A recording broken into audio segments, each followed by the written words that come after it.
बिस्मिल्लाहिर्रहमानिर्रहीम। अस्सलाम वालेकुम दोस्तों आज हम बात करेंगे कि इंसान को अल्लाह की ज़ात नज़र क्यों नहीं आ रही और इंसान मुस्तकिल ये क्यों पूछ रहा है कि अल्लाह कहाँ है। इस कायनात में आपके सामने मुख्तलिफ़ अजसाम अजराम फ़ल्की हैं, आसमान है, इंसान है और जानवर हैं और नबातात हैं। जानवर और नबातात कायनात को और तरह से देख रहे हैं और इंसान और तरह से, यानी ऐसे कई परिंदे हैं जिनको आसमान नीला नज़र नहीं आता और इंसान है जिसको इस आसमान जो है वो नीला नज़र आता है। कई साइंसदान हैं जो ये कहते हैं कि आसमान ना नीला है ना किसी और रंग का है, बल्कि ये सिर्फ आपकी कंसेप्शन है कि आपको आसमान नीला नज़र आ रहा है। इंसान अपने अंदर मौजूद कुदरतें इस्तेमाल करता है, वो सुनता है, देखता है, छूता है, चखता है और उसके बाद जो कॉन्सेप्ट उसके जहन में चीज़ के बारे में बनता है उस पर राय देता है। कभी वो उसको समझने के लिए मैथ का इस्तेमाल करता है जो सिर्फ नंबर्स हैं, कभी उसकी इक्वेशन बनाता है, कभी उसका फ़िज़िकल मॉडल बनाता है, कभी वो कांस्टेंट्स जो हैं उनको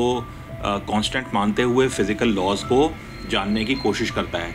अब लॉज़ जो हैं, फ़िज़िकल लॉज़, अगर वो कांस्टेंट्स के दायरे के अंदर हैं तो वो एक्सपेरिमेंट जब रिपीट होगा तो कहता है ये एविडेंस है, और अगर कोई चीज़ उसके अंदर ना बताई जाए तो कहता है कि आपने उसकी एविडेंस नहीं दी और हमें तो खुदा नज़र नहीं आया। लेकिन ये सारा कॉन्सेप्ट जो उसने बनाया है, चाहे वो कॉन्स्टेंट्स को मानकर साइंस की एप्लीकेशन हो या फ़लसफ़े के बड़े बड़े नुकात, ये इंसान की अपनी फ़ैकल्टीज़ हैं जिसको वो इस्तेमाल कर रहा है, वो कुदरतें हैं, वो सलाहियतें हैं जिसको वो इस्तेमाल करता है और इस्तेमाल करते हुए इस कायनात को इस तरह से परसीव करता है, कंसीव करता है, उसका कॉन्सेप्ट बनाता है, उसको समझता है। Now this process is working for humans. इंसान के लिए इस तरह से कॉन्सेप्ट बनाना, इस तरह से समझना, कॉग्निटिवली उसको अंडरस्टैंड करना, उसे लर्न करना, ये इंसान की सलाहियत है। जब एक इंसान मर जाता है तो हम कहते हैं कि इंसान चला गया, हालांकि उसका जिस्म वही मौजूद है। ये इंसान का चले जाना क्या है? उसकी सलाहियतों का रुखसत हो जाना।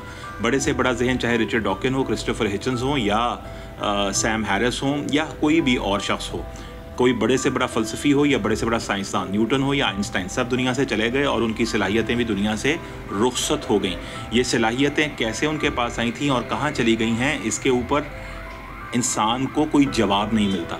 वो सलाहियतें क्या थीं और अब क्या हैं, इसके ऊपर कोई जवाब नहीं मिलता। बस इंसान जानता है कि इंसान जीता है और मरता है, सलाहियतें आती हैं और चली जाती हैं।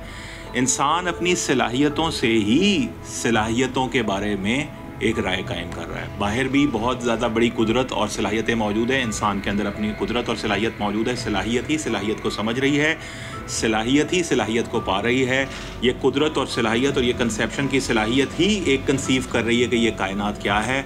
अब जब सलाहियत ही किसी सलाहियत को जान रही है, इंसान के अंदर मौजूद कुदरत ही कायनात के अंदर मौजूद कुदरत को जान रही है, इंसान के अंदर मौजूद सलाहियत ही कायनात की सलाहियत को जान रही है, तो असल में सलाहियत ही वो चीज़ है जो इंसान के अंदर है और जो सलाह इंसान के बाहर है।